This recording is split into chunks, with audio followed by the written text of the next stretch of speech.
If you haven't been through the book of Ecclesiastes before, I think you're going to find this fascinating. What's the meaning of life?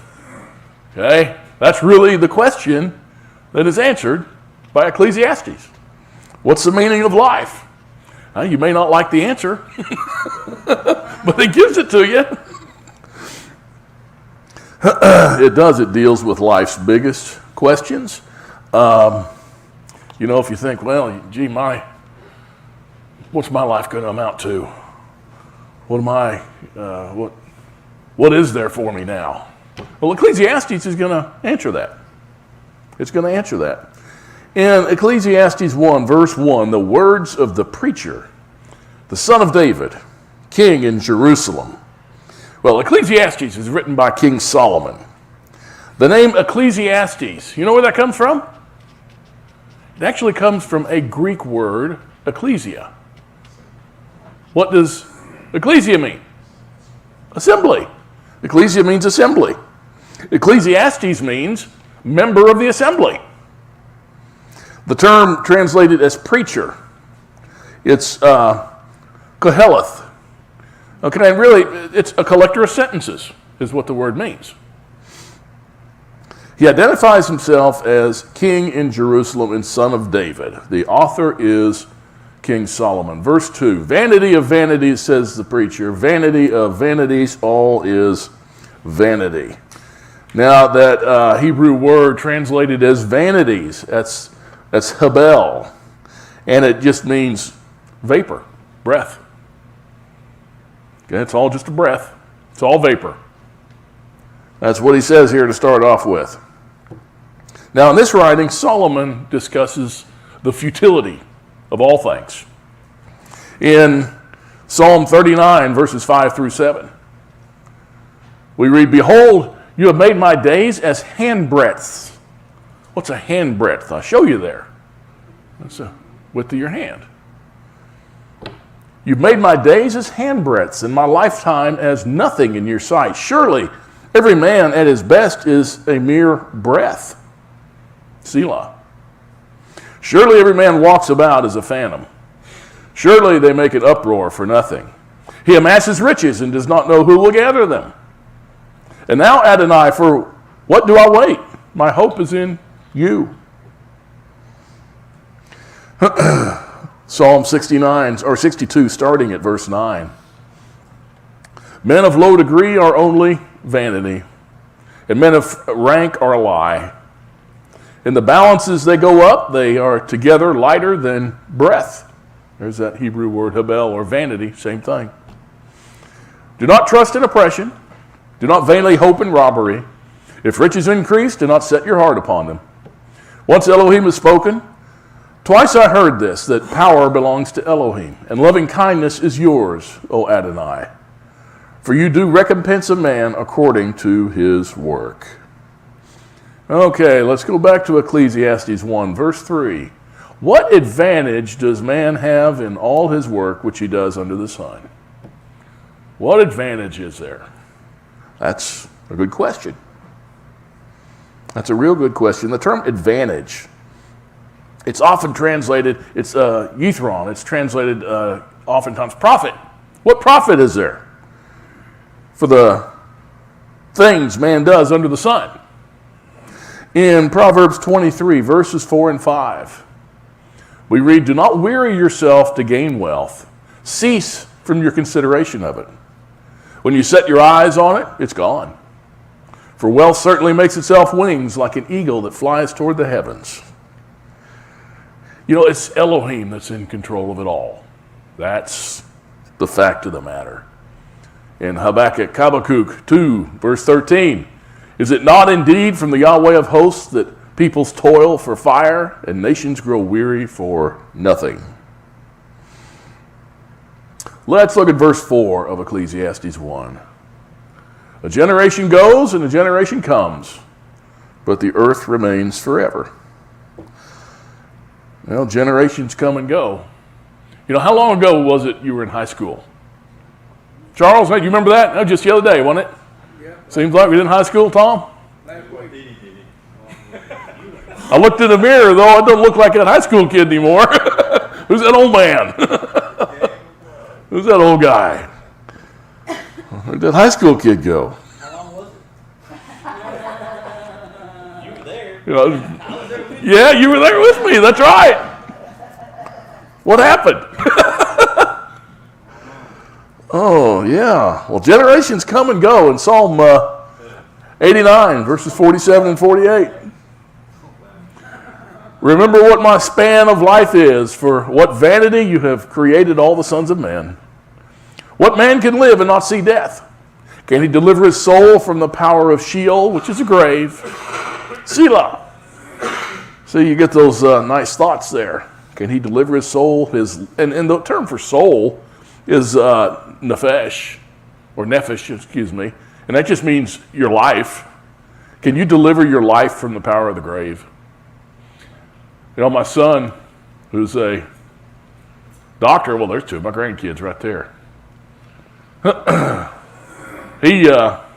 He says, as a doctor, we're helping people fight against death, and we lose every time.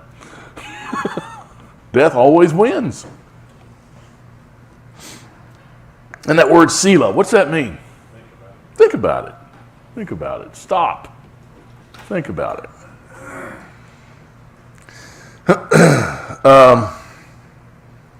Psalm 90, verses 9 and 10. For all our days have declined in your fury. We have finished our years like a sigh.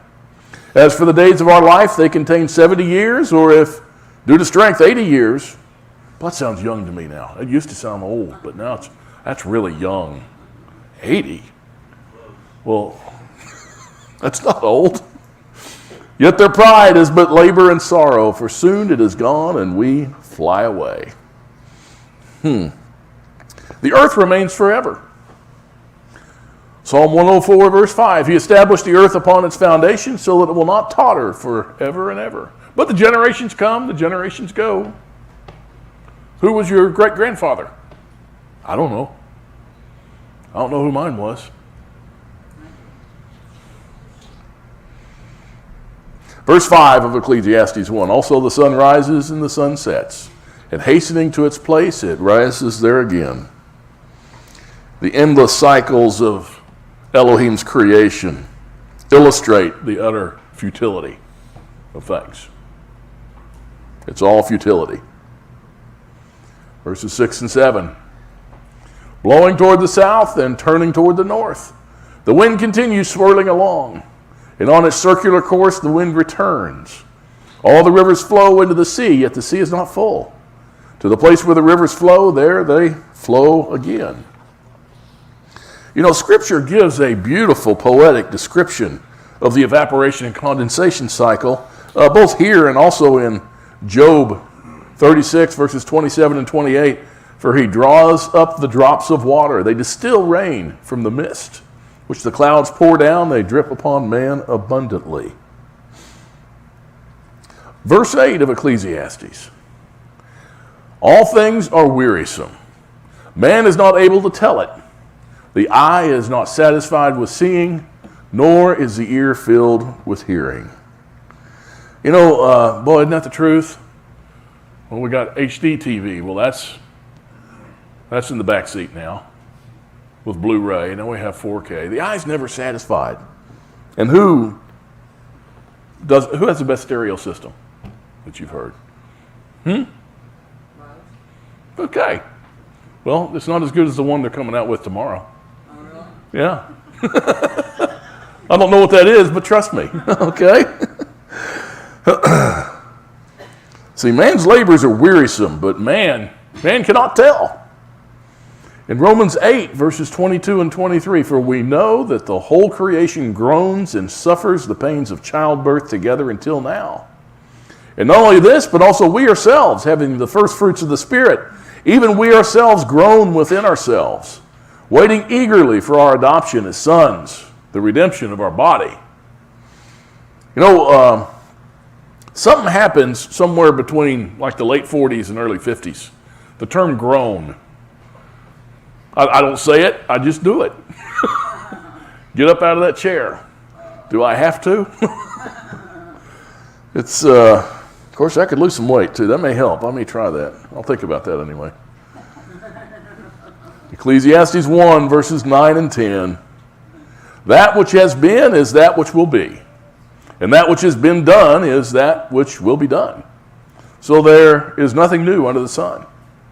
Is there anything of which one might say, see this, it is new? Already it has existed for ages, which were before us. There's nothing new. There's only things that existed previously. That's a chubby little baby. That's the dread of life, right? Yeah, He's already upset about it. Yeah, he's already depressed. That's right, nothing new. Already seen it all.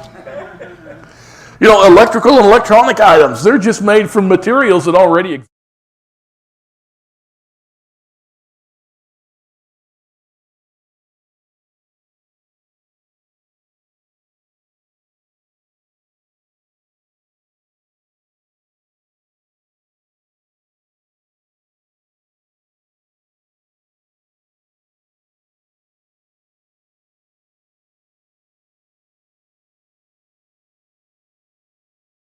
Remembrance of earlier things and also of the later things which will occur. There will be for them no remembrance among those who will come later still. So there's no remembrance of man's effort in the past, nor will there be in the future. You know, we know George Washington was the first president of this country. What did George Washington's son do? Cut the apple tree down. No, that was George. What did his son do? I don't either. Oh, you don't know if he had a son? I don't know. That's the point. There's no remembrance of these things, of the people that have come and gone.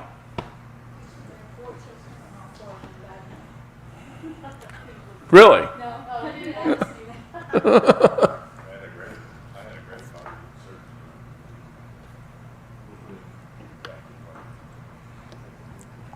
Let's look at verses 12 and 13. I, the preacher, have been king over Israel and Jerusalem, and I set my mind to seek and explore by wisdom concerning all that has been done under heaven.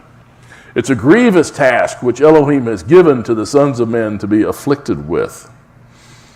See, Solomon has set his mind to explore all things that have been done.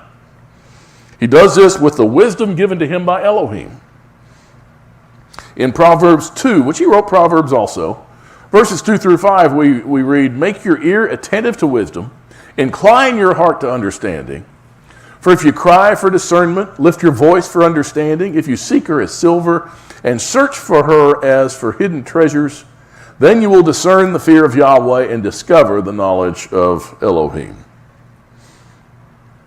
Ecclesiastes 1, verse 14, I've seen all the works which have been done under the sun, and behold, all is vanity, that's just vapor, breath, and striving after the wind. All works are vanity and striving after the wind. Now, the wisdom of Solomon was great, and it was well known in the world. In 1 Kings 4, starting at verse 30, we read, and Solomon's wisdom surpassed the wisdom of all the sons of the east and all the wisdom of Egypt, for he was wiser than all men, than Ethan the Ezrahite, Heman, Kolkol, and Darda, the sons of Mahal, and his fame was known in all the surrounding nations. He also spoke 3,000 proverbs, and his songs were 1,005. And he spoke of trees, from the cedar that is in Lebanon, even to the hyssop that grows on the wall. He spoke also of animals and birds and creeping things and fish. And men came from all peoples to hear the wisdom of Solomon, from all the kings of the earth who had heard of his wisdom. And here he is telling you what life's really about. It's all futile.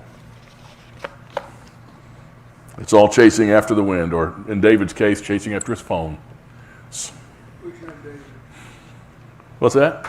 He's pushing up daisies. Yeah, he's pushing up daisies now. Verse 15, what is crooked cannot be straightened, and what is lacking cannot be counted. You know, it's an interesting way of saying life's full of mysteries, enigmas, and paradoxes. Verses 16 and 17, I said to myself, behold, I've magnified and increased wisdom more than all who were over Jerusalem before me. Excuse me, and my mind has observed a wealth of wisdom and knowledge. And I set my mind to know wisdom and to know madness and folly. I realize that this is also striving after the wind. Well, Solomon magnified and increased wisdom more than anyone in Jerusalem before him. Knowing wisdom, madness, and folly are also striving after the wind. What's that mean, striving after the wind? What do you think that means? Wasting your time. Wasting your You're time. going to get there. Exactly. Don't you picture that time that you dropped all those sheets of real important papers and the wind took them away? Yeah. Wasn't that a great day?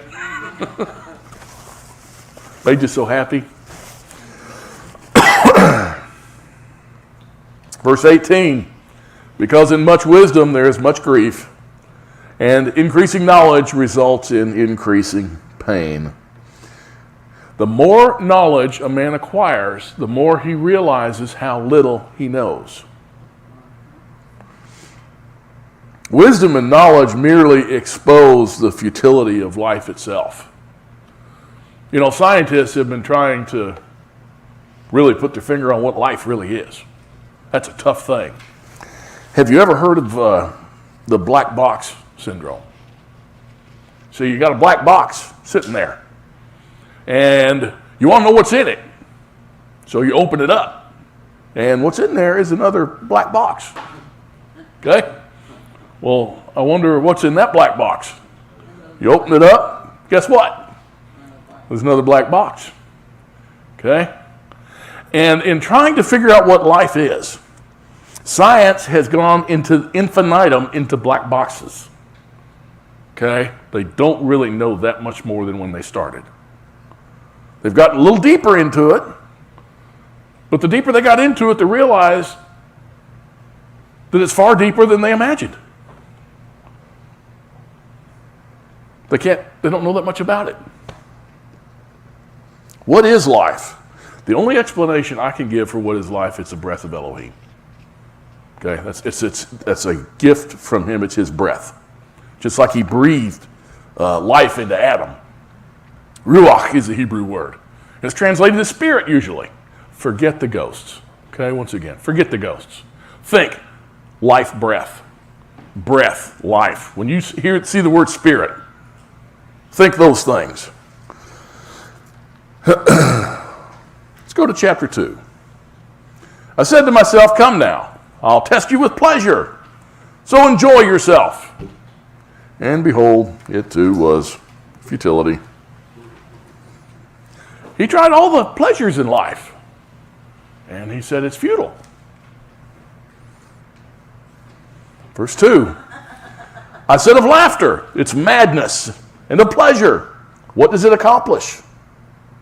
I explored with my mind how to stimulate my body with wine while my mind was guiding me wisely, and how to take hold of folly until I could see what good there is for the sons of men to do under heaven the few years of their lives. Laughter and pleasure don't really accomplish anything. Stimulating the body with alcohol and drugs, that's no goal. Indulgence in life is not the way to spend the few years we have here on earth. You know, it doesn't say we shouldn't drink, shouldn't laugh. But after we're done laughing and having a drink, let's go to bed. Wake up tomorrow, get back at it, right? It's all futility. Verse 4. I enlarged my works. I built houses for myself. I planted vineyards for myself. I made gardens and parks for myself. I planted in them all kinds of fruit trees. I made ponds of water for myself from which to irrigate a forest of growing trees. I bought male and female slaves, and I had homeborn slaves. Also, I possessed flocks and herds larger than all who preceded me in Jerusalem. Solomon had all the material goods that life could offer. We have things today like it's 96 degrees outside, but we can get a cold drink, can't we? You know Solomon could too. You know how he did that? He would send a crew of men up the top of the mountain where it's snowing. Bring me back some snow so I can have something cold to drink. Okay? And he did. But it's all futility, he says. The material goods don't offer anything. Verse 8, also I collected for myself silver and gold, and the treasure of kings and provinces. I provided for myself male and female singers, and the pleasures of men, many concubines. Yeah, Solomon had more silver and gold than anybody. And that was forbidden for a king of Israel. He had 300 wives, 700 concubines. That was forbidden too. That was forbidden too. Yeah. See, it's interesting in Deuteronomy 17, starting at verse 14. When you enter the land which Yahweh your Elohim gives you, and you possess it and live in it, and you say, I will set a king over me like all the nations who are around me, you shall surely set a king over you whom Yahweh your Elohim chooses. One from among your countrymen you shall set as king over yourselves. You may not put a foreigner over yourselves who is not your countryman. Moreover, he shall not multiply horses for himself, nor shall he cause the people to return to Egypt to multiply horses. He did that too, by the way. Since Yahweh has said to you, you shall never again return that way. Neither shall he multiply wives for himself, lest his heart turn away. Nor shall he greatly increase silver and gold for himself. So it's a very interesting list of limitations for this guy. Not that he kept them. He broke them all. When it says he shall not greatly increase silver or gold for himself, what's that mean? You know, they say in Solomon's day, silver was like rocks on the ground. They were everywhere. Darn silver, tripping over it everywhere. But how much could he have? Okay. The temple he built was gold. The temple, yeah, that was for the temple. Gold. Well, how many wives can he have? Well, can't he have? It says here, neither shall he multiply wives for himself. Well, yeah, Sharon said one. Well, as far as gold goes, here's your one gold coin, king. There. Sharon says one gold coin, one silver coin, and one wife. That's what the king is allowed to have. Now, I don't know what greatly increased the silver and gold stuff is, exactly. But if you're tripping over it in the streets, it's been too greatly increased. And I don't know to multiply wives for himself. I don't know exactly what number to put it at, but 1,000 is too many. Okay? That is greatly multiplying. All right? Did you remember their name? Well, he numbered them.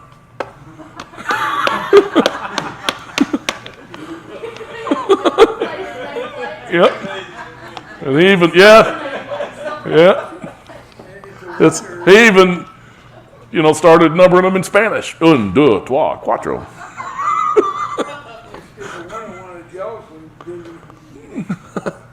Well, yeah, it ended up being his downfall. It says not to do it, he did it. And those wives led him astray. Because he got wives from all the surrounding nations. That's how he kept peace in the land. And the way he did it, it was wrong. That's not how to get peace. That's not how Israel's supposed to get peace, is marry the daughters of all the kings around. All right? But that's what he did. Verses 9 and 10. Then I became great and increased more than all who preceded me in Jerusalem. My wisdom also stood by me. And all that my eyes desired, I did not refuse them. I did not withhold my heart from any pleasure. For my heart was pleased because of all my labor, and this was my reward for all my labor. Solomon was granted wisdom from Elohim. Let's go back to 1 Kings 3. Starting at verse 5, we read, in Gibeon, Yahweh appeared to Solomon in a dream at night, and Elohim asked, ask what you wish me to give you. Then Solomon said, you have shown great loving kindness to your servant David, my father, according as he walked before you in truth and righteousness and uprightness of heart toward you. And you have reserved for him this great loving kindness, that you have given him a son to sit on his throne as it is this day. And now, Yahweh, my Elohim, you have made your servant king in place of my father David, yet I'm but a little child. I don't know how to go out or come in. Okay? Now, Solomon at this time, if I'm not mistaken, he was about 20. All right? Now, most 20-year-olds think they know a lot. I remember at 20, I knew everything. I was a fool. Okay? He right away realizes, he said, I'm a child. I'm a child. He says, and your servant is in the midst of your people, whom you've chosen, a great people who cannot be numbered or counted for multitude. So give your servant an understanding heart to judge your people, to discern between good and evil. For who is able to judge this great people of yours? And it was pleasing in the sight of Adonai that Solomon had asked this thing. And Elohim said to him, because you've asked this thing and have not asked for yourself a long life, nor have you asked riches for yourself, nor have you asked for a life of your enemies, but you've asked for yourself discernment to understand justice. Behold, I've done according to your words. Behold, I've given you a wise and discerning heart, so that there has been no one like you before you, nor shall one like you arise after you. And I've also given you what you've not asked, both riches and honor, so that there'll not be any among the kings like you in all your days. And if, there's always that if you walk in my ways, keeping my statutes and commandments, as your father David walked, then I will prolong your days. Okay, Solomon did not hold back from everything his eyes desired. By far the richest man in the world, by far the most powerful man in the world. Verse 11, thus I considered all my activities which my hands had done, and the labor which I had exerted, and behold, all was vanity and striving after wind, and there was no profit under the sun. Everything Solomon had done and accomplished, it was vanity and striving after the wind. Verse 12, so I turned to consider wisdom, madness, and folly. For what will the man do who will come after the king except what has already been done? That's a good question. What will Solomon's successor do but that which has already been done? Verse 13. And I saw that wisdom excels folly as light excels darkness. The wise man's eyes are in his head, but the fool walks in darkness. And yet I know that one fate befalls them both. Then I said to myself, as is the fate of the fool, it will also befall me. Why then have I been extremely wise? So I said to myself, this too is vanity. I'm going to die just like the fool. So it's all vanity. Verse 16, for there's no lasting remembrance of the wise man as with the fool. Inasmuch as in the coming days all will be forgotten, and how the wise man and the fool alike will alike die. Solomon says there's no lasting remembrance of either the wise man or the fool. They both die. Given enough time, they'll both be forgotten. Verse 17, so I hated life, for the work which has been done under the sun was grievous to me, because everything is futility and striving after the wind. His work is grievous. Everything is futility. Everything is striving after the wind. He says, I hate life. Just hate it.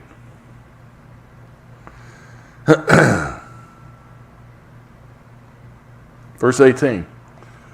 Thus I hated all the fruit of my labor for which I had labored under the sun, for I must leave it to the man who will come after me. And who knows whether he'll be a wise man or a fool? Yet he'll have control over all the fruit of my labor, for which I have labored, by acting wisely under the sun. This too is vanity. So if he works hard, he knows that eventually all he's going to do is leave it to those men after him. That's all. Who knows what this guy will be like? Will he be foolish? Will he be wise? Regardless, he'll control what you've worked for your entire life. Verse 20, therefore I completely despaired of all the fruit of my labor for which I had labored under the sun. When there's a man who has labored with wisdom, knowledge, and skill, then he gives his legacy to one who has not labored with them. This too is vanity and a great evil. Think about that. How profound can that be? When a wise man labors all his life and leaves the fruit of his labors to one who has not labored for it also, he calls this vanity and a great evil. What is he going to do with it? All that the wise man worked for all his life, now he's just going to say, here, it's yours.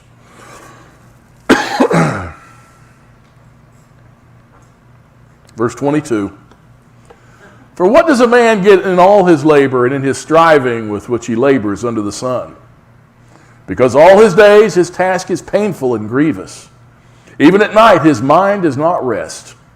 This too is vanity. So man's life is filled with labor, strife, pain, and grief. He doesn't sleep at night concerning himself with his labors and the pains of his life. Solomon says this too is vanity. Verse 24. There's nothing better for a man than to eat and drink and tell himself that his labor is good. This also I've seen, that it is from the hand of Elohim. Here's the answer. A man needs to tell himself that his labor is good and be happy with it. Because he's going to say a couple more times here in Ecclesiastes. This guy's at that circus you talked about previously. Yes. Where is that? Yes, I think so. He's going to say all there is in life is to eat and drink and put in a good day's work.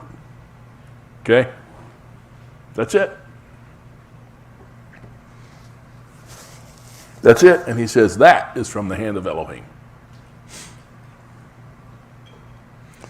Verses 25 and 26. For who can eat and who can have enjoyment without him? For to a person who is good in his sight, he has given wisdom and knowledge and joy. While to the sinner he has given the task of gathering and collecting, so that he may give to one who is good in Elohim's sight. This too is vanity and striving after the wind. To all those who are good in his sight, Elohim has given wisdom, knowledge, and joy. To the rest he gives the task of working to give to the one who is good in Elohim's sight.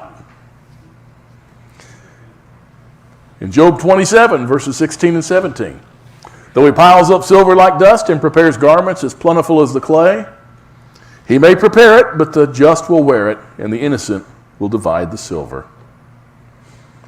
Proverbs 13, verse 22, a good man leaves an inheritance to his children's children, and the wealth of the sinner is stored up for the righteous.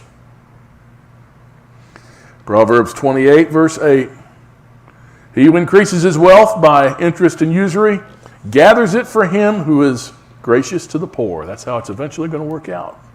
And I had to throw verse 9 in there just because I like it. He who turns away his ear from listening to the Torah, even his prayer is an abomination.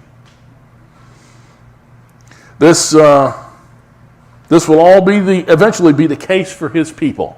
Okay? He who increases his wealth by interest and usury gathers it for him who is gracious to the poor. Look in Isaiah chapter 60, starting at verse 1. Arise, shine, for your light has come, and the glory of Yahweh has risen upon you. For behold, darkness will cover the earth, and deep darkness the peoples. But Yahweh will rise upon you, and his glory will appear upon you. And nations will come to your light, and kings to the brightness of your rising. Lift up your eyes round about and see, they all gather together, they come to you. Your sons will come from afar, and your daughters will be carried in the arms. Then you will see and be radiant, and your heart will thrill and rejoice, because the abundance of the sea will be turned to you. The wealth of the nations will come to you. A multitude of camels will cover you, the young camels of Midian and Ephah. All those from Sheba will come. Will bring gold and frankincense, and will bear good news of the praises of Yahweh. All the flocks of Kedar will be gathered together to you. The rams of Nebaioth will minister to you. They'll go up with acceptance on my altar, and I shall glorify my glorious house. Who are these who fly like a cloud and like the doves to their lattices? Surely the coastlands will wait for me, and the ships of Tarshish will come first. To bring your sons from afar, their silver and their gold with them, for the name of Yahweh your Elohim, and for the Holy One of Israel, because he has glorified you. And foreigners will build up your walls, and their kings will minister to you. For in my wrath I struck you, and in my favor I've had compassion on you. And your gates will be open continually. They'll not be closed day or night, so that men may bring you to the wealth of nations, with the kings led in procession. For the nations in the kingdom which will not serve you will perish, and the nations will be utterly ruined. So that's how it's going to end up. But in the meantime, we read Ecclesiastes, and it seems like everything's futile, everything's vanity, everything's chasing the wind. Kind of depressing, isn't it? But you know what? This was the wisest, wealthiest, most accomplished man on the planet. And he felt the same way you do. He feels the same, and you feel the same way everybody else does. And if you don't realize it, that what he said here is true, then we're just fools. Just fools. Any questions? Any thoughts? How long did Solomon live? I can't tell you. I know, but I can't tell you.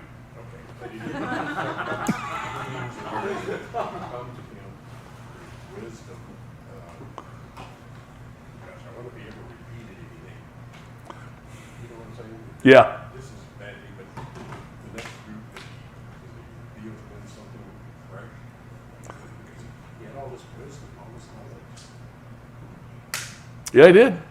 And a proper application of that knowledge. But then he said, me and the fool, we're both just going to die. I'm wondering why this, and maybe it'll reveal itself as we go through the Why this what? these scriptures. Oh, I think it's to let us all know that we're not alone. Like an example God used in this example. Yeah, he used it as an example. But who hasn't felt this way, the way he wrote this? Who hasn't felt that way? You have it, and the fact of the matter is, you're not alone. Everyone feels this way, whether you know it or not. Not all the time, but often. You come to that realization. Okay? Yeah, Brian? I think it's there just to say that there's nothing gained in this world, so just follow Torah. There's nothing gained in this world. Just follow the Torah. Right. That's how he's going to end up Ecclesiastes. The last two verses. Yeah, Judy? He was 80 years old. 80. Thank you. 80 when he died. I think that's young.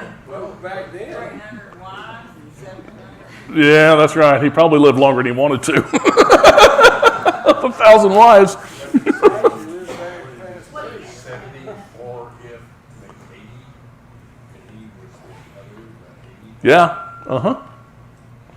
Yeah. This reminds me of all these depressed people in the world and Yeah. they go and kill themselves. That was just stupid. And it's just, Yeah, this right. The thing that you have to realize, yeah, we get depressed, we get down, but so does everybody. You know?